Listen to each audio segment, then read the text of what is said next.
எடப்பாடியை வீழ்த்தினாதான் அண்ணாமலை மேலே வர முடியும். எடப்பாடினா அதிமுக பெரிய கட்சி, எங்க பின்னாடி தான் எல்லாரும் வரணும்னு சொல்றாரு. யார் சொல்றதை யார் கேட்பா? எடப்பாடியை பலகீனப்படுத்தினாதான் சிஎம்னு அண்ணாமலை நினைக்கிறாரு. நவக்கிரகங்கள் மாதிரி எதிர்கட்சிகள் ஒவ்வொரு திசையில எல்லாம் இருக்கிறாங்க. ஆனா பாஜக இப்போ வரைக்கும் அதிமுக பெருசா விமர்சிக்கல. ஒருவேளை பாஜக அதிமுக கூட்டணி உறுதியாகும் சார் 26. திமுக அதிமுக கூட்டணி போனா 2% ஓட்டுக்கு பாஜக பெறுன்னு அண்ணாமலை சொல்றாரு. 100 சீட்டு ஏடிஎம்கே, 90 சீட்டு தேசிய ஜனநாயக கூட்டணி. அவர் 20% எடுத்திருக்கிறாரு, இவங்க 18% எடுத்திருக்காங்க. இந்த மாதிரி ஒரு அக்ரிமெண்ட் வந்தன்னா இவர் 12 சீட்டு குறைய வாக்குகளை எடுத்து நிரூபிச்சு காட்டிட்டாரு அண்ணாமலை. மற்ற பாஜக தலைவர்கள் செய்யாத சாதனையை அண்ணாமலை செய்து காட்டிட்டாரு. அண்ணாமலையின் சாதனையை பொறுக்க முடியாமல் எடப்பாடி பழனிசாமி பொய் சொல்கிறார். இவன் தாமரை மேஜர் போல்சாட் ஆக்கி 50% சீட்டுக்கு மேல தாமரை நிற்க வச்சு ரெட்டை ஓட்டுல தாமரை கொண்டு வந்துட்டாருன்னா சாதிச்சுட்டாரா இல்லையா? அவர் ஆட்கள்லாம் அண்ணாமலையை வீழ்த்தணும்னு நினைக்கிறாங்க. அண்ணாமலையை வீழ்த்துறது மூலமா பாஜக வீழ்த்திடலாம்னு நினைக்கிறாங்க. மோடிக்கு இது தெரியாதா? அமித்ஷாவுக்கு இது தெரியாதா? இப்போ தமிழ்நாட்டில் 26 சட்டமன்ற தேர்தலுக்கு வந்து 5 முனை போட்டி தான் இருக்கும். இன்னைக்குள்ள நிலைமையில 5 முனை போட்டி தான் தம்பி. சீமான் திமுக வேண்டாம் அதிமுக வேண்டாம்னு அவர் தனிச்சு போட்டிங்கல தெளிவா இருக்கிறாப்புல. விஜயும் திமுக அதிமுகவை எதிர்த்து 5ஆவதா வந்துதான் தீரணும். வெறும் திமுக மட்டும் எதிர்த்தா எடப்பாடி கிட்ட விஜய் வேலை போயிட்டாரு. 200 நாங்க தனிச்சையாவே திமுக வரணுங்கிறாங்க. இந்த நிலையில அவ்வப்போது திருமாவளவன் அவர்கள் வன்னியரசே சொல்றாரு, இரட்டை டிஜிட்ல நாங்க வாங்குவோம், தொகுதி சீட்டை உயர்த்துவோம் அப்படிலாம் பேசுறாரு. உங்கள் கேள்வி சரியான புரிதல் இல்லாமல் கேட்கப்பட்டதா நான் கருதுறேன்.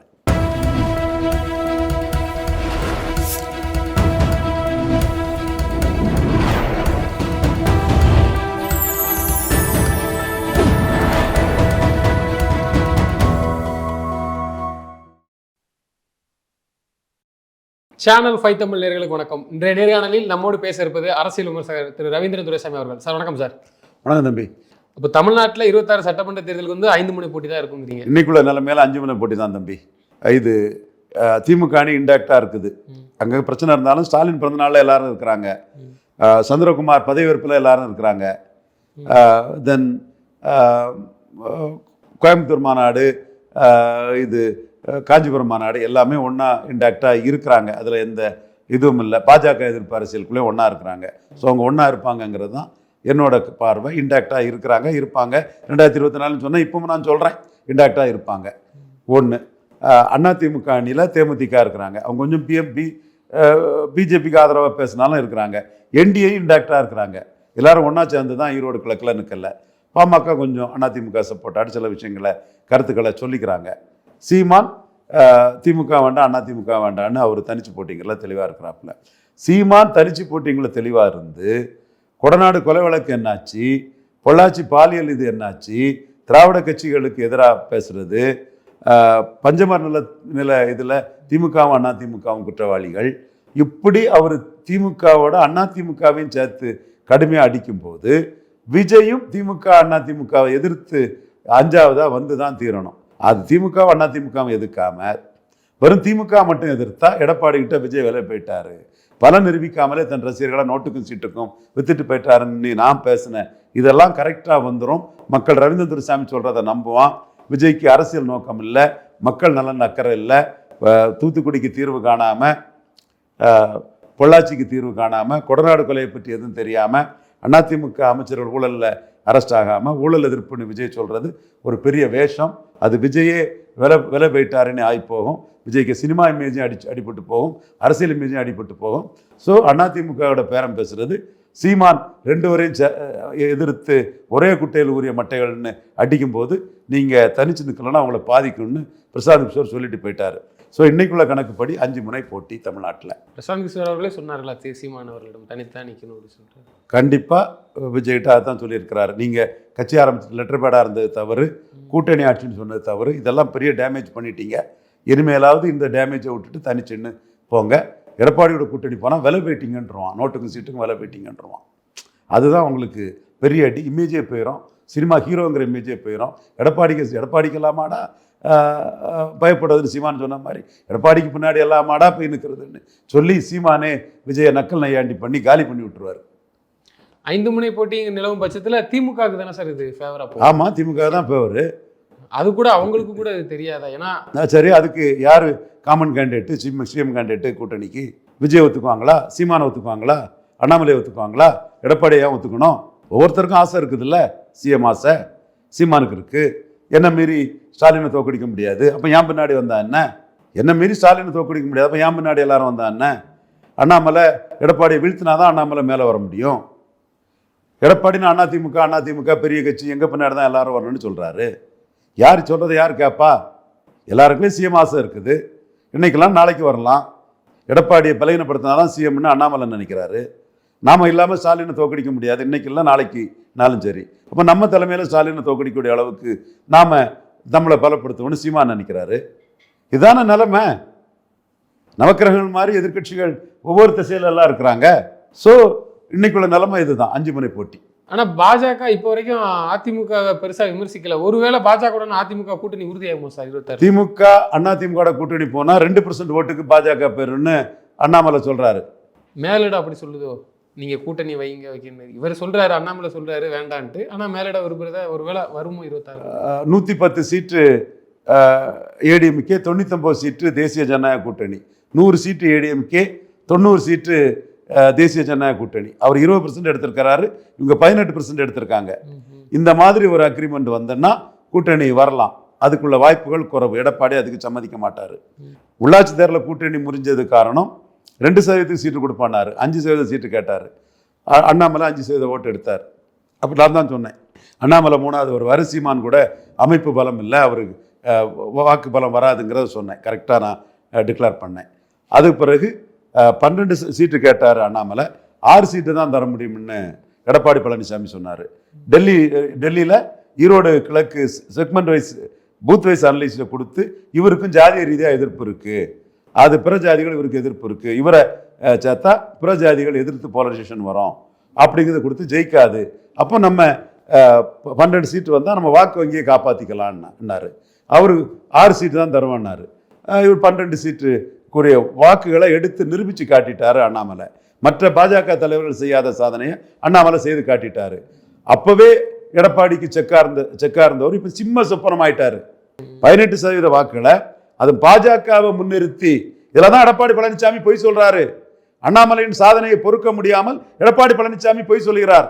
2014 பற்றி பேசுறீங்க, 2014 8 தாமரை தான் நின்னுது. இவன் தாமரை மேஜர் ஃபோல் ஷாட் ஆக்கி 50% சீட்டுக்கு மேலே தாமரை நிற்க வச்சு ரெட்டையிலக்க ஓட்டுல தாமரை கொண்டு வந்துட்டாருன்னா அது என்ன பன்னீர் ஓட்டு, தினகரம் ஓட்டு, பாஜக ஓட்டு தான் அவங்களுக்கு இருக்கும். சாதிச்சுட்டாரா இல்லையா? இது எடப்பாடி பழனிசாமியால தாங்க முடியல. அவர் ஆட்கள்லாம் அண்ணாமலையை வீழ்த்தணும்னு நினைக்கிறாங்க. அண்ணாமலையை வீழ்த்துறது மூலமா பாஜக வீழ்த்திடலாம்னு நினைக்கிறாங்க. மோடிக்கு இது தெரியாதா? அமித்ஷாவுக்கு இது தெரியாதா? மோடி ஐயா ஆட்சி வருங்கிறார் அண்ணாமலை. மோடி ஐயா சொல்றது தான் நான் செய்யறேன்னு சொல்றாரு. அப்ப மீண்டும் கூட்டணி வரணும்னா எடப்பாடி இறங்கி வரணும். ஹரியானா, மகாராஷ்டிரா, டெல்லியில் ஜெயித்திருக்காங்க அசம்பிளிலையும். அப்போ அசம்பிளியில் மேலே உயர்த்துவாங்க. 50-50 கேட்பாரு அண்ணாமலை. வர தயாரா எடப்பாடி பழனிசாமி? இதுதான் நிலைமை, பொறுத்திருந்து பார்ப்போம். தொகுதி பேரத்தை தொடங்கி விட்டாரா திருமா? உங்க நிலைப்பாடு இதில், உங்க கருத்து? தொகுதி பேரத்தை போன ஒரு தொடங்கல்ல. பலரும் மார்க்கெட்டிங் பிராண்டிங் ஆட்களை வச்சு தங்களை முன்னிலைப்படுத்துறாங்க. பல நிரூபித்தாத ஏட்டு சுரக்கா விஜய் தரப்பு கோடிக்கணக்கான படத்தை ஆளுங்களுக்கு கொடுத்து அவரை பற்றி ஊடகத்தில் பொய் செய்தி, கற்பனை செய்திகள், அங்கே பேசுனாங்க இங்கே பேசுனாங்க, திடீர்னு இவங்களே ஒரு செய்தியை வெளியிடுவாங்க, அதுக்கு இவங்களே ஒரு மறுப்பை வெளியிடுவாங்க. கேள்வியும் நானே பதிலும் நானே. இப்போ விஜய் பேசினார்ல, உங்கள் கட்சியில் இப்படி தான் இருக்காங்கன்னு குற்றம் சாட்டுறாங்க, அங்கே இல்லையா இங்கே இல்லையா அப்படின்னு அவரே யாரும் சாட்டாத குற்றத்தை இவரா கற்பனையா இவர் மேலே குற்றம் சாட்டின மாதிரி அவரா அதுக்கு பதில் சொல்லி ஒரு செட்டப் பப்ளிசிட்டி வேலையை பார்க்குறாரு பாருங்க. அந்த வேலையை விளம்பர யுக்திலையும் ஏட்டு சுரக்கா தாவேக்கா பண்றாங்க. அப்ப ஏட்டு சுரக்கா தாவேக்காவே அதை பண்ணும்போது, விஜய்க்கு பாப்புலாரிட்டியை வச்சுக்கிட்டு 2வது ஆண்டு விழா அது இதுன்னு பண்ணும்போது, இப்போ அந்த 2வது ஆண்டு விழா ஒரு இடத்துக்குள்ள அவங்க பிரசாந்த் கிஷோர், ஆதவ் அர்ஜுனா வச்சு நடந்ததை தவிர மக்கள் மத்தியில் 234 தொகுதியிலும் எங்கேயும் நடந்த மாதிரி தெரியல. ஒரு கமலஹாசன் கட்சி மக்கள் நீதி மையத்தோட 8வது ஆண்டு விழா அளவு கூட இவருக்கு 2வது ஆண்டு விழா களத்துக்குள்ள நடந்த மாதிரி தெரியல. அதே மாதிரி தேமுதிக விஜயகாந்த் தொடர்பான நிகழ்வு தமிழ்நாடு ஃபுல்லாக எல்லா ஊர்களையும் நடக்கிற மாதிரி கூட இவர் கட்சி ஆண்டு விழா நடந்த மாதிரி எதுவும் தெரியல. ஆனால் பப்ளிசிட்டி வேர்ஸாக பண்ணும்போது திருமாவளவனும் தான் அரசியல் களத்துக்குள்ள ஒரு அங்கீகரிக்கப்பட்ட கட்சி தலைவர், ஒரு வட தமிழகத்தில் 3 முறை திமுக அணி வெற்றி பெறதுக்கு காரணமானவர்னு அந்த அரசியலை தனக்குள்ள முக்கியத்துவத்துக்கான ஒரு முன்னெடுப்புகளை செய்கிறாரு. சீமான் டெய்லி ப்ரெஸ் மீட் பண்ணுறாரு, பல இதுகளை பண்ணிட்டு இருக்கிறாரு, அவர் மீட்டிங் பண்ணுறாரு. அது பண்ணிட்டு இருக்கும்போது இவரும் தான் ராமதாஸ் அன்புமணி சோழமண்டல மாநாடு நடத்துகிறாங்க. இவரும் தன்னுடைய பலத்துக்கு ஏற்ப வெற்றி பெறா இருக்கிறவர் இருக்குங்கிறத அப்பப்போ காமிக்கிறாரு. ஓகே, தாங்கள் வெற்றியில் இருக்கோன்னு காட்டுறாரு. இல்லை, அதே நேரத்தில் அவர் திமுக கூட்டணியில் தான் இருக்காங்க. அவ்வப்போது இந்த 4 தொகுதி 2 எம்பி சீட்டு தான் வச்சிருக்கிறோம் நீங்கள் சொல்கிற மாதிரி அவர் தன்னைத்தானே காமிக்க நினைக்கிறாங்க. எல்லாரும் மாநாடு நடத்தலாம் அப்படின்லாம் சொல்கிறாங்க. இந்த கூட்டணியில் அப்போ விரிசல் வருமா? ஏன்னா தாவைக்கால ஒரு பேச்சுவார்த்தையும் திருமாவளவன் நடத்ததாகவும் ஒரு தகவல் வந்துட்டு இருக்கு. திருமாவளவனை சீஃப் மினிஸ்டராட்டு விஜய் சொன்னால் இந்த அணியை விட்டு அவர் விலகிறதுக்கும் வாய்ப்பு வரலாம். அப்போ இது திரும்ப வைக்க கோரிக்கை எடுத்துக்கலாமா? திருமாவளவன் சீஃப் மினிஸ்டர்னு விஜய் சொல்லுவாரா? பலன் நிரூபிக்காத விஜய், ஏட்டு சொரக்கா விஜய், தன்னோட சினிமா பாப்புலாரிட்டி கூட்டங்கக்கூடிய சக்தி மட்டுமே வச்சிருக்க விஜய், களத்தில் இறங்கி பயிரிட்டு உண்மையான சொரக்காயை விளை வைக்காத, அதாவது சீமான் எடுத்த 8.2 மாதிரி, என்டிஏ எடுத்த 18 மாதிரி வாக்கு வங்கியை நிரூபிக்காத விஜய், பிராண்டிங் மாஸ்டரை வச்சுக்கிட்டு கள்ள கப்சாக்களையும் கற்பனைகளையும் காகித புலி விஜய்களை பண்ணிட்டு இருக்கிறவர் அங்கீகரிக்கப்பட்ட கட்சி தலைவராக உள்ள திருமாவளவனை சிஎம் கேண்டிடேட்டா சொல்லுவாரா? இல்லை, கூட்டணியில் நம்ம ஏற்றுக்கலாம். அதே நேரம் அமைச்சரவை பதவி கூட கொடுக்கலாம். ஆனால் முதல்வருங்கிறது எப்படி சாத்தியமாகும்? அது சும்மா கற்பனையாக சாத்தியமாச்சுன்னா அது நடக்கும். அது நீங்கள் கேட்டு சொல்லுவீங்களா விஜய்கிட்ட? நீங்கள் பலன் நிரூபிக்காதவர், ஏட்டு சுரக்கையாக இருக்கிறீங்க, திருமாவளவன் 2 எம்பியோட அங்கீகரிக்கப்பட்ட கட்சி தலைவராக இருக்கிறாரு, அவரை சிஎம் கேண்டிடேட்டாக நீங்கள் சொல்லுவீங்களா? இதில் தாங்க அதே பிரேக் ஆச்சு. அந்த அம்பேத்கர் இதுக்கு போகாத காரணமும் அதுதான். சீமான் விஜய் பிரேக்குக்கும் காரணம் அதுதான். சீமான் வெளிப்படையாக சொல்லிட்டாரு, தம்பி என்ன சிஎம்மா சொல்லட்டுன்ட்டாரு. பலன் நிரூபிக்காத தம்பி 30 சீட்டு கொடுக்க தயாராக இருந்தார் சீமான். அது கூட இன்னொரு தம்பி பலன் நிரூபிக்காத விஜய்க்கு 30 கொடுத்தா உங்களுக்கு மைனஸ்ன்னு, 20 கொடுத்தா தான் அவங்க இமேஜ் இருக்கும்னு இன்னொருத்தர் சொன்னார். ஸோ ஓகே, அந்த சீட்டை விட்டுருங்க, வெளிப்படையாக நீ சபார்டினேட்டாக வான்னு சொன்னாப்புல. திருமாவளவன் வெளிப்படையாக அதை சொல்லலை. ஏன்னா திமுக கூட்டணியில் இப்போ வரைக்கும் அவர் சொல்லலை. திமுக கூட்டணியில் இருக்காருங்க, அதில் வெற்றிகரமாக இருக்காருங்க. இருக்கும்போது எப்படிங்க சொல்லுவார் ஒருத்தர்? ஆனா எங்கிட்ட 2 எம்பி தான் இருக்கு, 4 எம்எல்ஏ தான் இருக்கு, எங்களுக்கு முக்கியத்துவம் இல்லை, அது இல்லைன்னு அவ்வப்போது சொல்லிட்டு வராருல்ல. அவர் சொல்லிட்டு தான் வருவார். உங்களுக்கு என்ன அதனால? அவர் 2 எம்பி இருக்குது இல்லை, இருக்கனால சொல்றாரு. அதான் கேட்குறேன். ஒருவேளை நீங்க தனித்தானே நிலைப்படுத்திக்கிற பாக்குறாரு, நாங்களும் இந்த கூட்டணியில் இருக்கோங்கிறத காமிக்கிறதுக்காண்டி பேச. அதில் சந்தேகமே இல்லை, காணிக்க வேண்டியதான். பவர் பொலிட்டிக்ஸ் பண்ணிருந்தோம். அப்போயே 3 சீட்டு கேட்டார், 2 தான் கொடுத்தாங்க. கேட்கறதுல தப்பு இல்லையே. தப்பு இல்லை. அதே நேரத்தில் திமுகவில் இருந்தால் தான் திருமாவுக்கும் ப்ளஸ்ஸு, திமுகவுக்கும் ப்ளஸ். அங்கேருந்து வெளியில் எங்கே போனாலும் திரும்ப இது கூட வாங்க முடியாதுன்னு ஒரு பார்வை இருக்குது. என் கருத்து அது. சமீப கால தேர்தல் என் கருத்து அதுதான். என் கருத்தும் அதுதான். அதில் நான் மாறுபட்ட கருத்து நான் வைக்கலையே. அவள் எத்தனோட அதே சொல்கிறேங்கிறக்காக அது சொல்லலை. என் கருத்து அதுதான். இந்த இடத்துல இருந்தால் தான் வெற்றி பெற முடியும். ஏடிஎம்கேல வெற்றி வாய்ப்பு கிடையாது. 10 வருஷம் அரசியல் போயிடும், வீணா போயிடுவாருங்கிற வார்த்தையை கூட நான் கொஞ்சம் கடினமான வார்த்தையை கூட அதை நான் சொன்னேன். ஃபேக்டாக தான் சொல்கிறேன். ஏன்னா ஏடிஎம்கே விழுப்புரம் சிதம்பரத்தில் எடுத்து வச்சிருக்க வாட்டு திருமாவளவன் எதிர்ப்பு ஓட்டு. அந்த எதிர்ப்பு ஓட்டு எடுத்து வச்சிருக்க கூட்டணி போனால் எலித்தவளை நட்பு ஆகி பொருந்தா கூட்டணி ஆகி அணி மாறின ஒரு திருமாவளவன் பிரஜாதிகள் ஓட்டு போடாமல் அவ்வளோ சீட்டும் அடிபட்டு போகும். அதுக்கப்புறம் 10 வருஷம் அரசியல் மீண்டும் எழும்பி வர்றது கஷ்டம். 0.7க்கு போனவர் ஒரு சந்தர்ப்ப சூழ்நிலையில் ஸ்டாலினும் ஆர்கே நகரில் தோத்ததுனால, ஆர்கே நகர் தினகரன் வெற்றிக்கு பிறகு அண்ணன் ரஜினிகாந்த் களத்துக்குள்ளே வரும்போது அவரு கூட கூட்டணிக்கு கமலஹாசனும் தினகரனும் தயாராக இருக்கக்கூடிய ஒரு சூழல். இவங்கெல்லாம் ஒரு அணியாட்டு அப்படியே இன்டாக்டாக நின்று 33% பலம் கொண்டவங்க 53 எடுத்து 45%க்கு மேலே 3 தடவை ஜெயித்திருக்காங்க. தொடர் வெற்றியில் இருக்காங்க. அது வெற்றியை தான் தொடருவாங்க. அந்த அணி இன்டாக்டாக இருக்குங்கிறத நான் சொல்லிட்டு தான் இருக்கிறேன். பட்டு இதை கேட்குறது இவருக்கு ஒரு முக்கியத்துவத்தை ஏற்படுத்திக்கிறதுல தப்பே இல்லை. இன்னும் 1 வருஷம் இருக்குது. அப்போ ஸ்டாலினுக்கு இவருக்கு பேச்சுவார்த்தை நடக்கும். அப்போ எவ்வளோ தொகுதிங்கிறது தெரிய வரும். 200 நாங்கள் வின் பண்ணுவோம். திமுக இப்போ வரைக்கும் சொல்லிட்டு இருக்காங்க 200 தொகுதி சாலிடாக அடிப்போம்னு சொல்லிட்டு இருக்காங்க. மேடைக்கு மேடை பேசுகிறாங்க. அந்த 234ல் 34 கூட்டணிக்கு இந்த வைகோவோ காங்கிரஸோ கொடுத்துட்டு அவங்க அதை ஃபோக்கஸ் பண்ணுற மாதிரியே தெரியுது. 200 நாங்கள் தனிச்சையாகவே திமுக வரணுங்கிறாங்க. இந்த நிலையில் அவ்வப்போது திருமாவளவன் அவர்கள் வன்னியரசே சொல்கிறாரு, இரட்டை டிஜிட்டில் நாங்கள் வாங்குவோம், தொகுதி சீட்டை உயர்த்துவோம் அப்படிலாம் பேசுகிறாரு.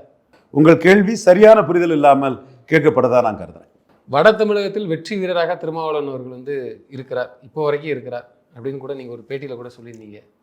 என்னோட இனிய சகோதரர் வட தமிழகத்தில் வெற்றி வீரராக இருக்காருங்கிறத நான் தான் சொல்லிட்டு இருக்கேன். வெற்றி வீரர் தான் அவர். சமுதாயம் தான் வட தமிழகத்தில் பல இடங்களில் டிசைடிங் ஃபேக்டராக இருந்தவங்க. காரணம் அவங்க பொது தொகுதியில் பெரிய ஸ்டேக்ஸ் இல்லாத கம்யூனிட்டி. இன்னைக்கு பாப்புலேஷன் எக்ஸ்ப்ளோஷனில் அவங்களோட பெர்சன்டேஜ் ரொம்ப ஏறி போயிடுச்சு வட தமிழகத்தில். தம்பி ஜெயந்தன் கல்லர் சொல்லுவான், பெரிய அளவுக்கு பறையர் ஓட்டு போயிட்டுன்னே பாமகலாம் அவங்களை எதிர்த்துட்டு எந்த காலமும் ஜெயிக்க முடியாதுன்னு தம்பி ஜெயந்தன் சொல்லுவாப்புல. மதுரையை சேர்ந்த இன்ஜினியர் அண்டு அட்வொகேட் நம்ம தம்பி தான். ஸோ அந்த அளவுக்கு இருக்கக்கூடிய சமுதாயமும் வெற்றி வீரர்களாக இருக்கிறாங்க.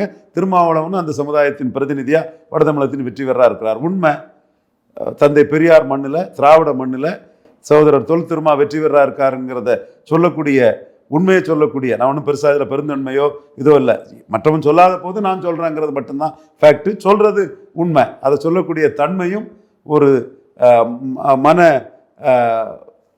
மன ரீதியான ஒரு ஒரு வெறுப்பு இல்லாமல் அதை ஒரு பரந்த மனதோட தெளிவாக உண்மையை சொல்லக்கூடிய தன்மை ஒரு ஆர்எஸ்எஸ் பின்னணியில் இருந்தவனுக்கு இருக்குங்கிறத விடுதலை சிறுத்தைகளும் சகோதரர் தொல் திருமாவனும் இதில் புரிஞ்சுக்கிடுவாங்க நான் நம்புகிறேன். வட தமிழகத்தின் வெற்றி வீரர் சகோதரர் தொல் திருமா.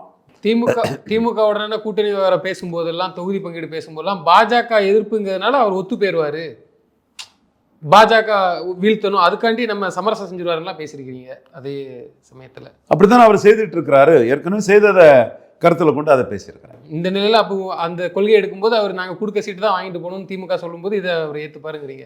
அது வாங்குறவங்களும் கொடுக்குறவங்களும் பேசி முடிவு பண்ணுறாங்க. ஏன்னா நாடாளுமன்ற தேர்தலில் இதே விவகாரம் ஒரு பிரச்சனை வரும்போது அவர் அண்ணாரியோட வாசலில் வச்சு சொன்னார், எங்களுக்கு ஒற்றை எதிரி பாஜக தமிழ்நாட்டில் வரக்கூடாது அப்படின்னு சொல்லி தான் ஒரு சீட்டு எக்ஸ்ட்ரா கேட்டதில் அந்த விளக்கத்தை தான் பத்திரிகையாளரில் சொன்னாங்க. இப்போ நீங்கள் சொன்னதும் அந்த மாதிரி தான் இருக்குது. அதனால தான் அந்த கேள்வி கேட்குறேன். அது பொறுத்திருந்து பார்ப்போம் எப்படி வருதுன்னு. அவர் திமுக அணியில் தான் இருப்பார். நான் அதில் எனக்கு மாறுபட்ட கருத்து இல்லை. நிச்சயமா சார். தொடர்ந்து தங்களது கருத்துக்களை பயன்படுத்தி நன்றி.